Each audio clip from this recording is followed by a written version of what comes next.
Selamat malam guys, ketemu lagi dengan saya Mian Arbet Farm. Kita sekarang berada di lokasi kandang kita. Kita sekarang lagi ngecek telur yang ada di mesin tetas. Saya punya mesin tetas dua, yang satu yang di bawah, yang gedenya itu kapasitas 128 butir telur, dan yang di atas dia 30 butir kapasitasnya. Saya memakai mesin tetas full otomatis semua dan dibolak-balik secara otomatis per 3 jam ya saudara kawan-kawan ya. Untuk pengecekan telurnya biasanya sih saya menggunakan teropong telur yang saya bikin sendiri. Cuma kebetulan teropong saya ini lagi rusak ya. Mungkin ada kabelnya yang putus atau gimana. Dan sekarang saya coba menggunakan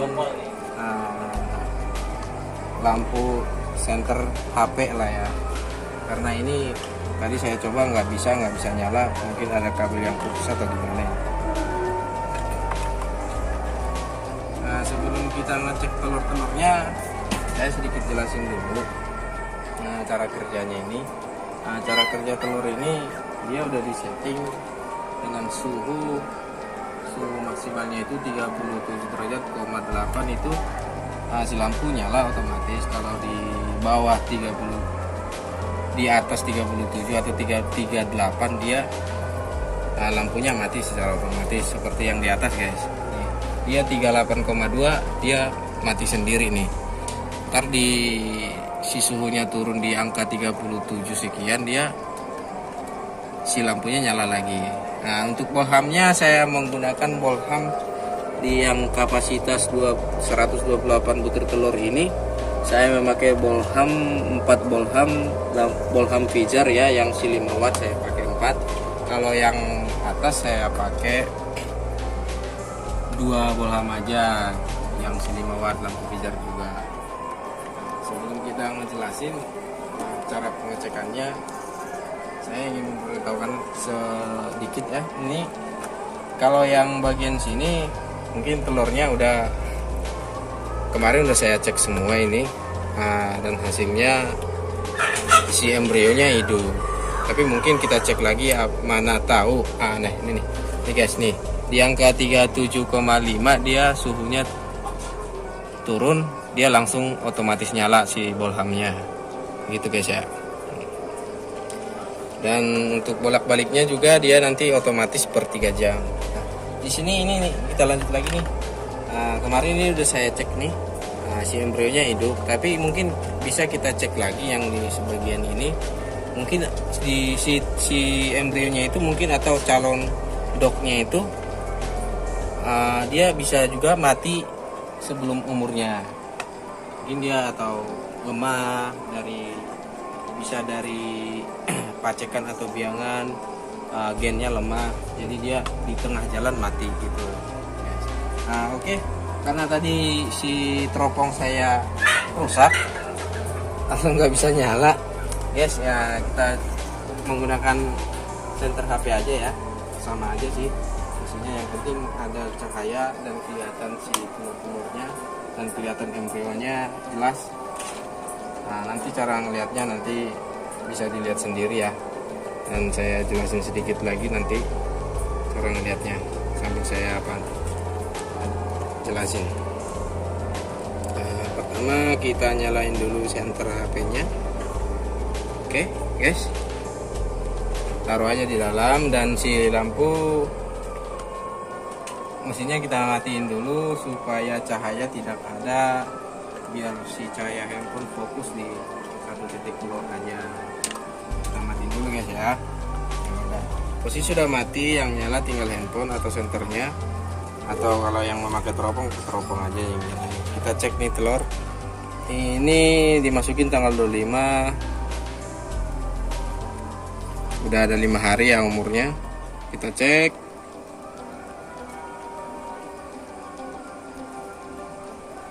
Apa kita putar-putar aja, tapi harus pelan ya guys. Nah di sini nggak kelihatan nih nggak ada si embrionya, atau yang biasa yang sering disebut orang semacam sarang laba-laba, itu tidak ada.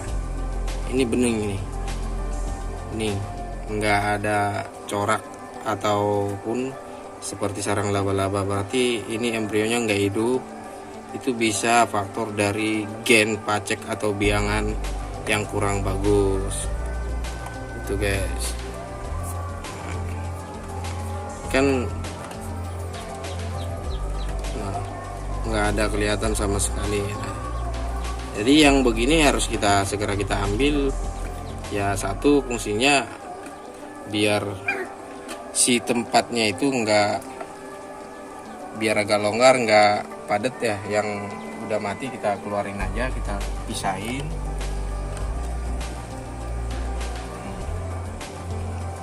Ini juga kemarin dimasukin di tanggal 25. Ini ada mereknya juga. Ini nama biangannya Antin. Nah, kita cek.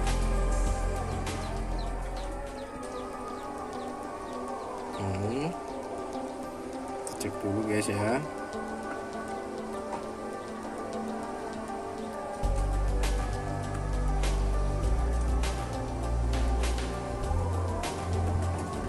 Bentar sambil kita lihat.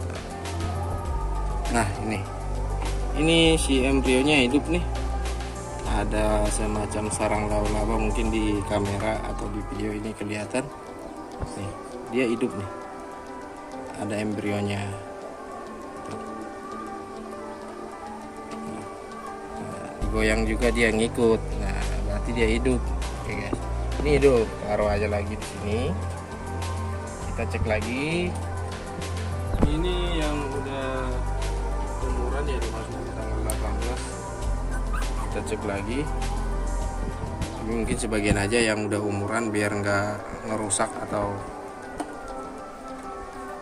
bisa nanti jadi si calon doknya bisa lemah kalau terlalu banyak kena cahaya nih.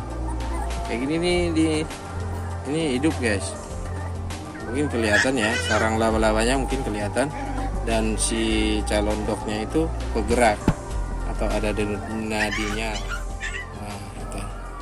Ini sel telurnya hidup ya, si embrionya hidup, dan kita taruh lagi lah ke tempat semula. Kan sebelumnya udah saya jelasin tadi, ini telur-telur yang di bagian ini udah saya cek kemarin, dan si embrionya hidup, dan mungkin ada beberapa yang mati, dan kita cek lagi. Ini udah di tanggal 17 ya. Nah, tanggal 17 dimasukin. Ini nih, kayak gini nih. Ini si embrionya tadinya hidup, Cuma dia mungkin karena kayak saya bilang tadi, itu si gen dari si pacek atau si biangnya lemah, terjadi si embrionya mati di tengah jalan. Nih, jadi si embrionya itu mati. Kita tahu si embrionya mati itu dari titik ini, jadi dia nanti hitam, itu berarti mati. Kalau yang masih hidup dia pasti merah. Nih mati nih, coraknya juga banyak, ini hitam. Ini berarti si embrionya mati nih. Yang begini juga harus segera kita pisah biar nggak menyempet-nyempet tempatnya.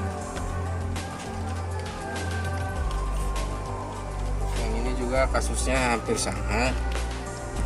Ini sebenarnya tadinya hidup sampai di tanggal 19 hari umurnya dia hidup, cuma masuk di tanggal 20 dia mati. Dia lemah, si gennya dari pacek atau biangnya lemah. Dia mati di tengah jalan, di umur 19 dia mati.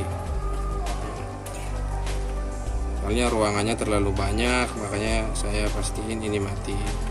Kalau dia misalkan dia hidup, pasti si ruangannya yang bening ini pasti sedikit, nggak banyak kayak gini, dan corak hitamnya juga nggak bakalan hitam langsung, pasti dia masih kelihatan merah-merah. Kalau yang merah dia pasti hidup, dan si ruangannya ini pasti lebih kecil, pasti lebih sedikit. Berarti ini telur mati. Sekarang juga udah lewat tanggal, telurnya mati, dan kita keluarin aja.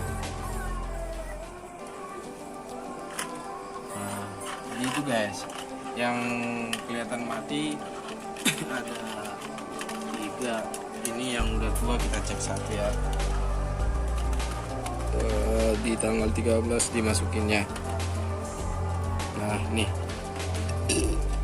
ini dia yang hidup, tinggal nunggu harinya. Ini masukinnya tanggal 13, berarti tanggal 13 paling bentar lagi, tinggal 2 hari lah netasnya. Ini masih hidup, embrionya masih hidup, si calon doknya hidup, bukan embrio lagi disebutnya ya, calon dok. Oke guys, nah ini hidup. Nah itu guys. Nah sebelum saya memindahkan telur yang ke mesin yang di bawah ini, saya naruh telurnya di mesin yang kecil ini. Saya naruh di mesin yang kecil ini tanpa menghidupkan balik otomatisnya, dan saya cuma memakai uap panas sama ininya aja sih guys. Nah, untuk menghidupkan si embrio, saya masukin telur yang baru di sini sampai 3 hari atau 2 sampai 3 hari. Setelah 2 sampai 3 hari biasanya langsung saya cek. Saya teropong. Kalau si embrionya hidup, baru bisa saya pindahin ke bawah. Gitu. Nah, batas maksimal si embrio itu ketahuan hidup itu 2 sampai 3 hari. Apabila 2 sampai 3 hari si embrionya enggak hidup, berarti si telur itu memang enggak ada embrionya, enggak hidup. Atau dari gen pacek dan biangannya itu nggak bagus. Itu nggak apa-apa, kita keluarin dari mesin kertas. Nah mungkin kalau masih bisa dimasak ya dimasak aja buat makan, lumayan juga. Kalau enggak direbus, dikasih lagi buat suplemennya. Nah mungkin itu guys kurang lebihnya. Untuk penjelasan pengecekan telur ya seperti itu yang saya biasa lakukan setiap harinya. Saya pengecekan telurnya itu yang udah umur, saya cek di umur 13 hari atau 13 hari, saya cek lagi di umur di umur 19 hari saya cek lagi untuk memastikan si embrionya hidup apa enggak. Apabila si embrionya mati, saya keluarin aja gitu, dan saya masukin lagi yang baru yang dari mesin ke atas. Gitu ya guys ya. Lain silahkan di komen, dan jangan lupa di subscribe dulu ya guys. Kalau bisa di subscribe, yang belum subscribe di subscribe, biar nanti pemberitahuan dan video-video selanjutnya bisa kelihatan di video Anda. Jadi begitu dulu guys ya, terima kasih. Salam dari saya, Mian Armed Farm, dan salam Kukurio. Selamat mencoba. Terima kasih.